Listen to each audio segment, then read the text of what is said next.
What does one of the Amazon's strangest amphibians look like? What use do Brazilian tribes come up with for the ant? And why should you be wary of the local otters? Now you'll find it out. In this episode, you'll see the most unusual animals of the Amazon.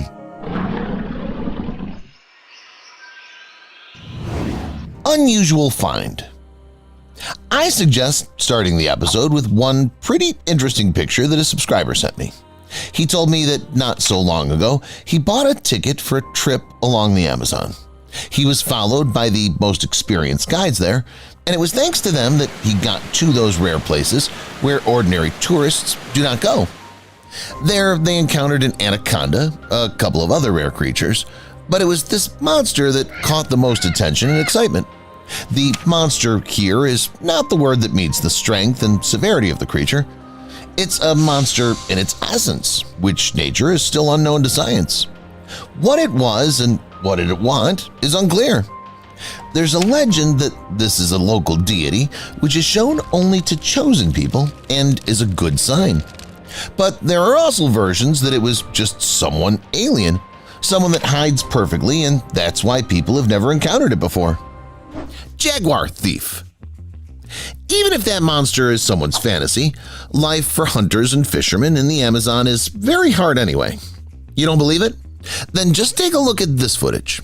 It shows an adult fisherman sitting in his boat doing something, and a jaguar comes up to him out of nowhere and steals the fish. The thief didn't care how much time and effort the man spent to get it, it just walked up and took it. The only good thing is that the fisherman still had the fish. It's better to lose one than to get into a fight with a real jaguar. By the way, I'm sure that for many people it's now a surprise that jaguars live near the Amazon River, but lately this is not something strange and unusual at all. Jaguars from flooded forests move into the crowns of trees and live here for 3 to 4 months, preying on sloths and monkeys.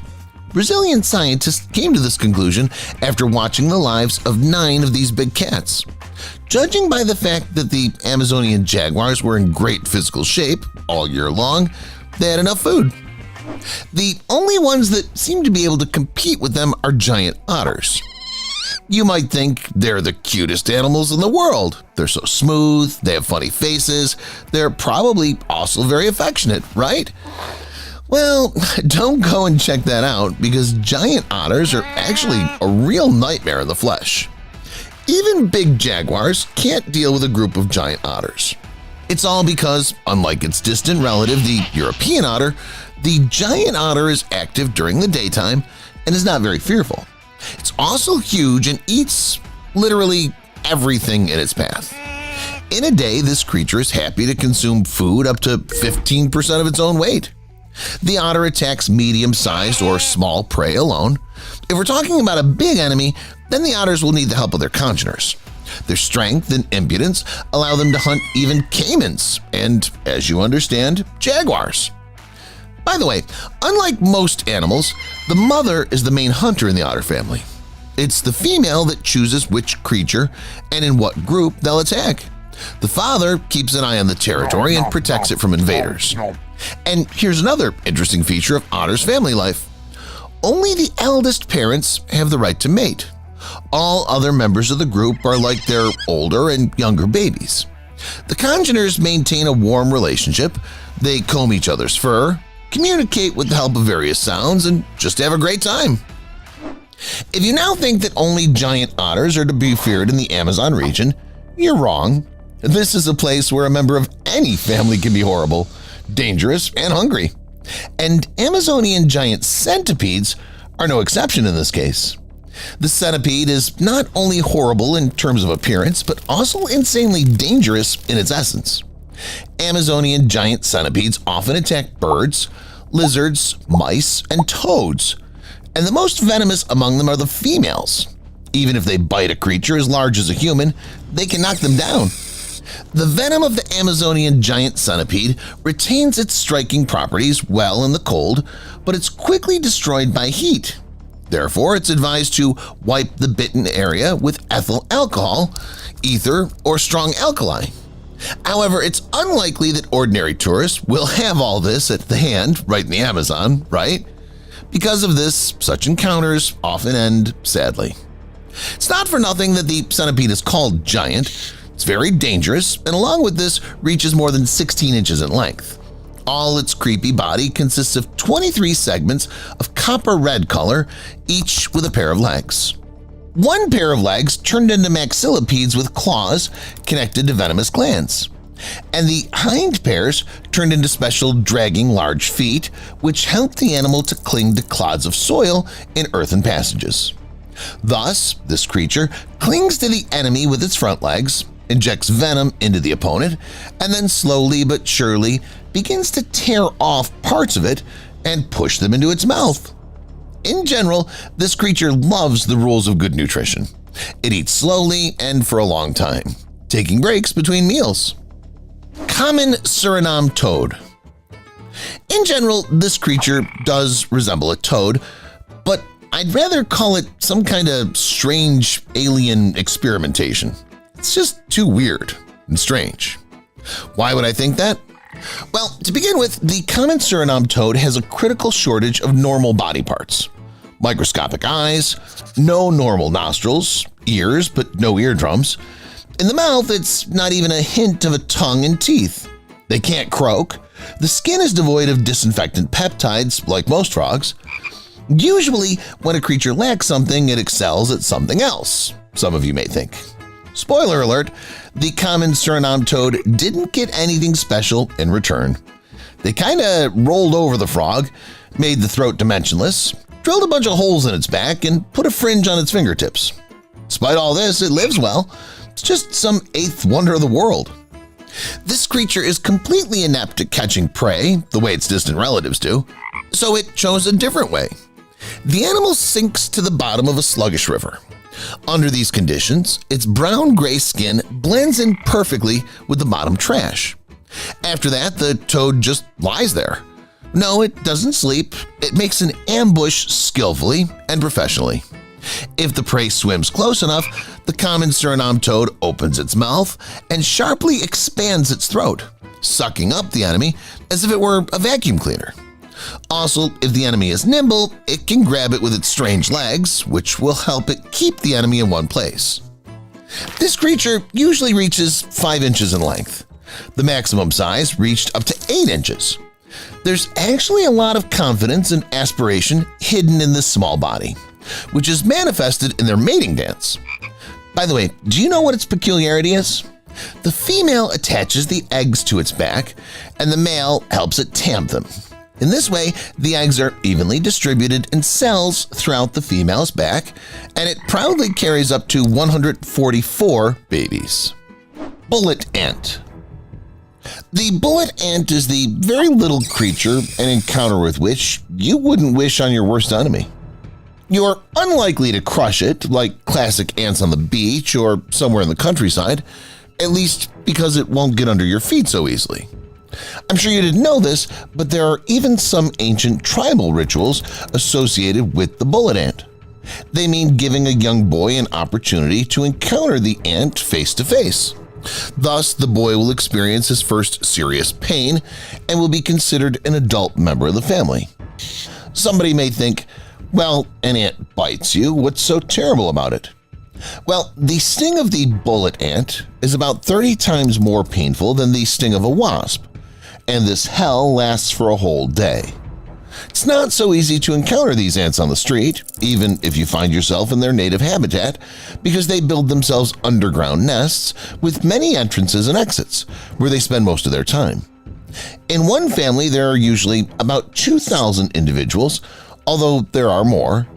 Each of them, on average, reaches 0.7 to 0.9 inches in length.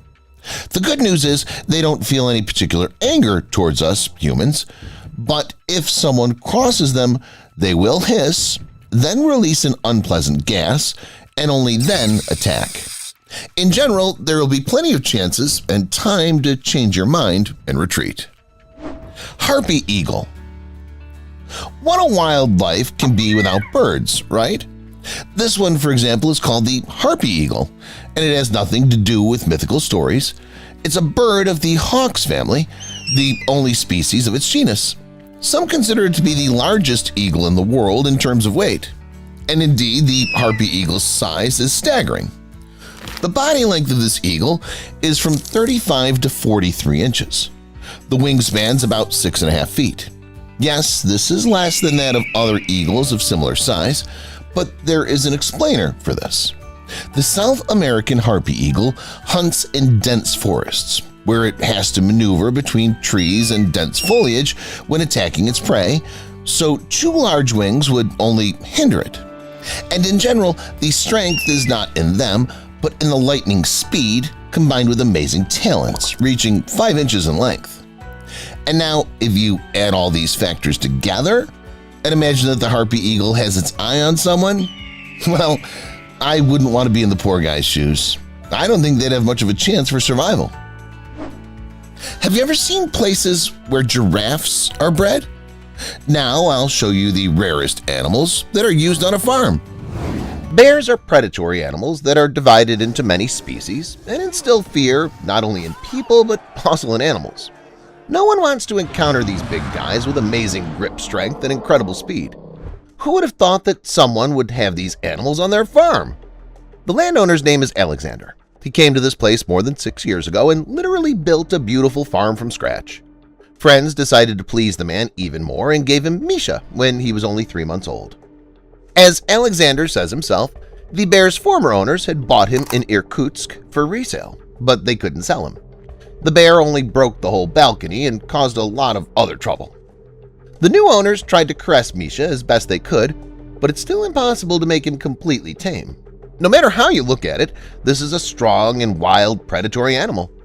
Nevertheless, the bear's been doing very well on this farm lately, greeting guests with pleasure and eating bananas and cookies.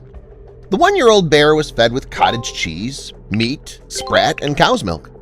Soon after, so the bear would not be lonely, they brought a companion, Glasha the bear.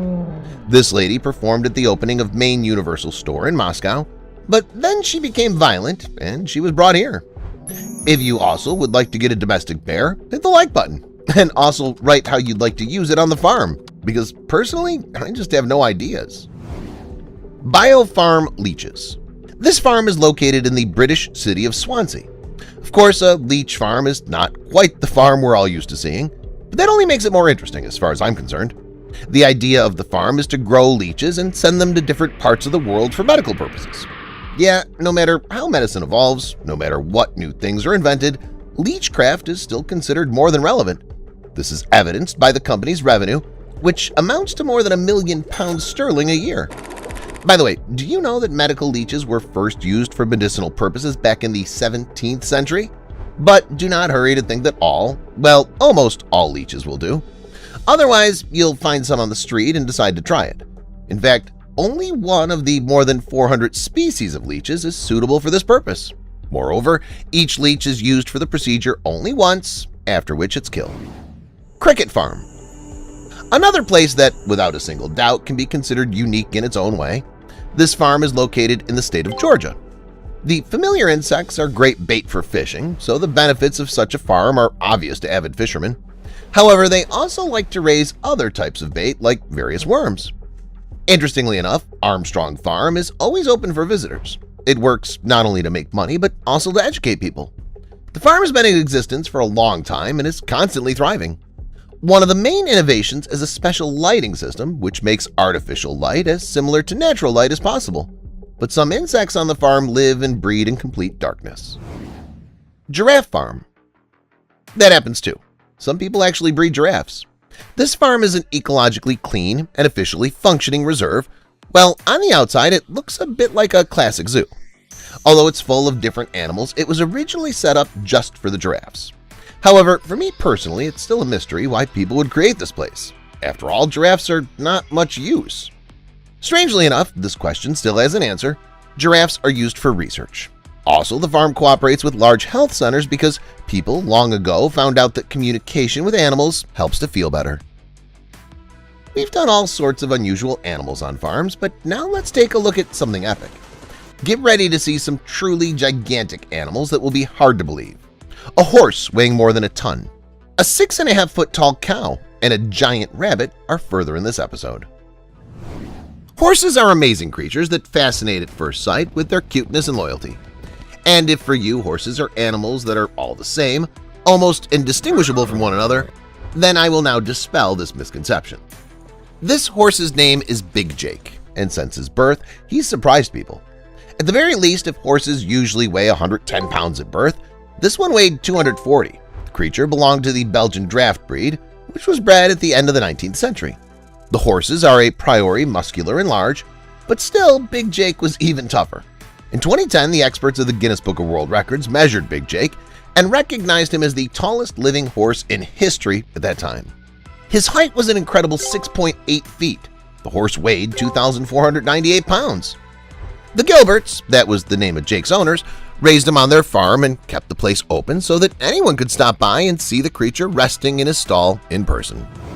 Our next guest's name was Blossom. It was the name of a giant cow who was born and raised on a farm in Illinois, USA. This was another creature from the farm in this episode that was able to get into the Guinness Book of World Records because of its size. As a calf, this cow was the size of an adult, but when she grew up, she was almost 6.5 feet tall. Such an abnormal growth attracted a lot of people's eyes, who were eager to look at the animal and take a picture. Strange as it may seem, the cow liked everything and calmly tolerated such excessive attention in her address.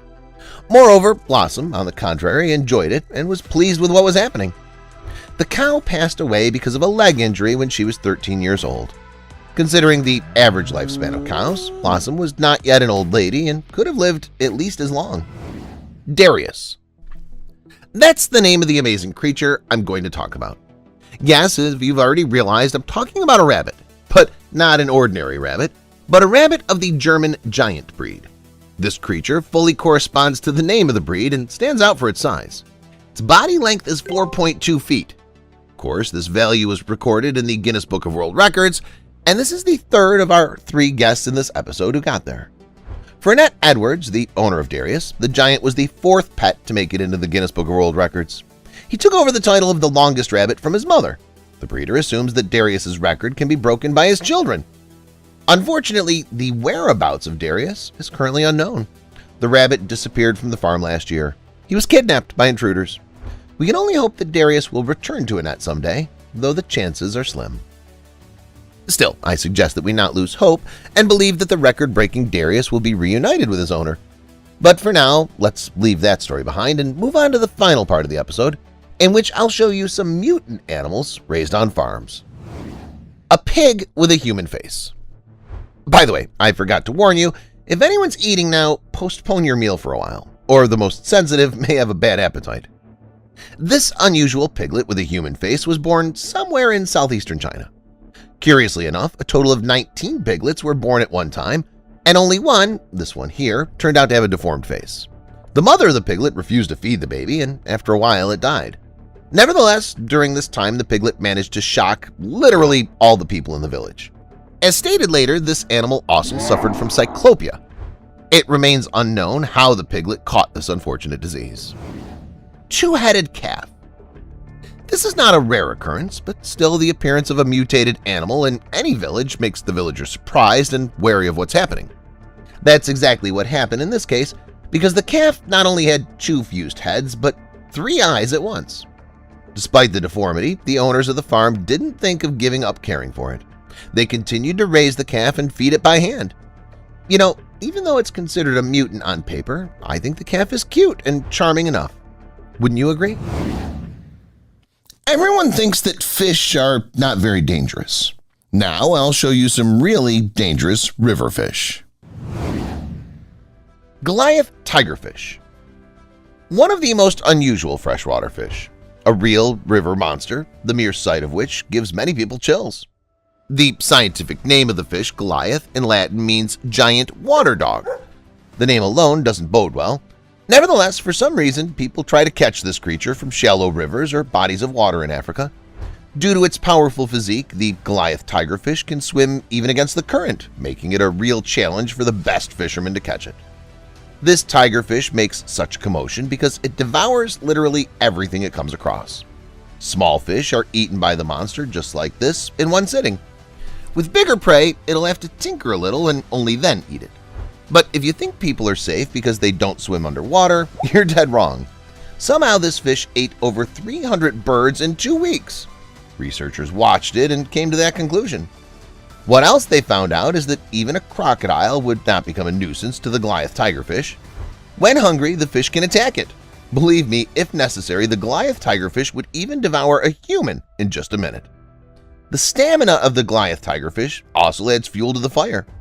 If the fish has trouble breathing underwater, it can inhale oxygen from the surface. The main paradox is that while it devours everything in sight, humans can't eat it. It's simply not edible. So the desperate fishermen who catches them do so only to satisfy their own egos, but nothing more. Red-bellied piranha. It sounds like there are many dangerous piranhas in the world, but the red-bellied piranha is definitely not one of them. It's exactly the opposite. All the notoriety of these fish came from red-bellied piranhas. Basically, their danger lies in the presence of a large mouth with protruding, sharp teeth. They're very tightly closed, so the piranhas do not bite the food but literally cut it like a razor. Usually, the jaws of piranhas are compared to well-sharpened scissors. The second important feature of these fish is their accurate, literally perfect teamwork. Thanks to it, during the attacks, these fish take turns inflicting painful bites which together do not allow the prey to move or resist. Because of these tactics, piranhas only need a few minutes to get to their prey's bones. But don't think that red-bellied piranhas eat only large representatives of fauna. Due to the fact that there are not so many large inhabitants in the murky waters of the Amazon River, these predatory fish usually feed on carrion. Just as wolves can be called the sanitarians of the forest, so piranhas can rightly be called the sanitarians of the Amazon. They timely clean the water from the dead bodies that have fallen into it so that they don't emit poisonous substances. However, this doesn't mean that the fish have no desire to eat something larger, something alive. Just a few drops of blood immediately trigger the piranha's phenomenal sense of smell, and they move out to hunt. Candiru. The size of this fish is considerably inferior to the other representatives of today's episode. It doesn't have long teeth, a powerful body, or the ability to shock. But then why is Candiru here? Actually, it's simple. It's the only vertebrate in the world that can parasitize on humans. This creature feeds mainly on blood, and the small size just plays into its hands and allows it to easily penetrate into the genitals or the anus of the person.